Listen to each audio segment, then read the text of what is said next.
September 1st, 1939. W.H. Auden. I sit on, আমি বসে থাকি, one of the dives,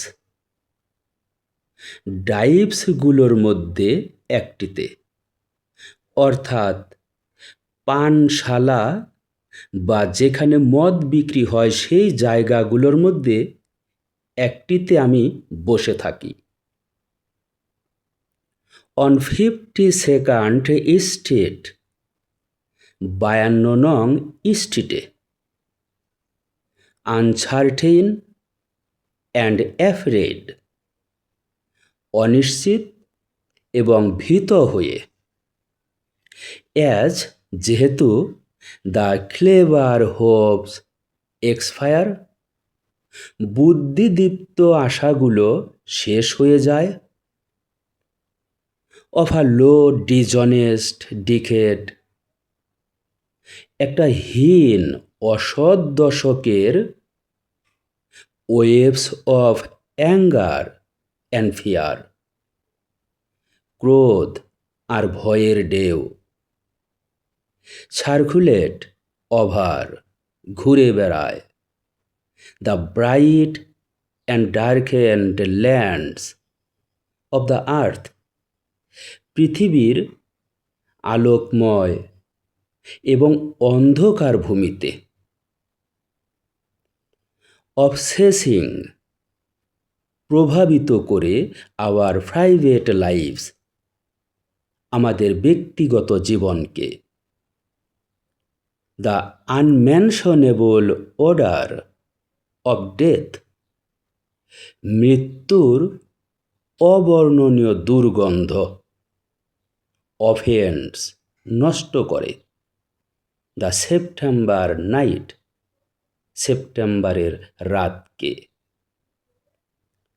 এখন আমি এই পোয়েমটির থিম বলছি। থিম, মূল ভাব। The main theme of the poem is, কবিতাটির মূল বিষয় হল দ্য হরর অফ ওয়ার, যুদ্ধের ভয়াবহতা। দ্য পোয়েট শোজ, কবি দেখান, হিজ ফিয়ার অ্যান্ড ওরি, তার ভয় এবং উদ্বেগ, about the outbreak of the second world war, দ্বিতীয় বিশ্বযুদ্ধের আউটব্রেক বা দ্বিতীয় বিশ্বযুদ্ধের শুরু হওয়া সম্পর্কে তার ভয় এবং উদ্বেগ দেখান। হি সিজ, তিনি দেখেন, ওয়ার ভিকটিমস লসিং, যুদ্ধের শিকার মানুষ হারাচ্ছে, দেয়ার হোপস অ্যান্ড ড্রিমস, তাদের আশা এবং স্বপ্ন। অ্যাঙ্গার অ্যান্ড ফিয়ার ডেস্ট্রয়, রাগ এবং ভয় ধ্বংস করে, পিপলস লাইফস, মানুষের জীবন। The September night seems to, সেপ্টেম্বরের রাতকে মনে হয়, স্মেল অফ ডেথ, মৃত্যুর গন্ধ, অর্থাৎ সেপ্টেম্বরের রাতকে মৃত্যুর গন্ধে ভরা মনে হয়।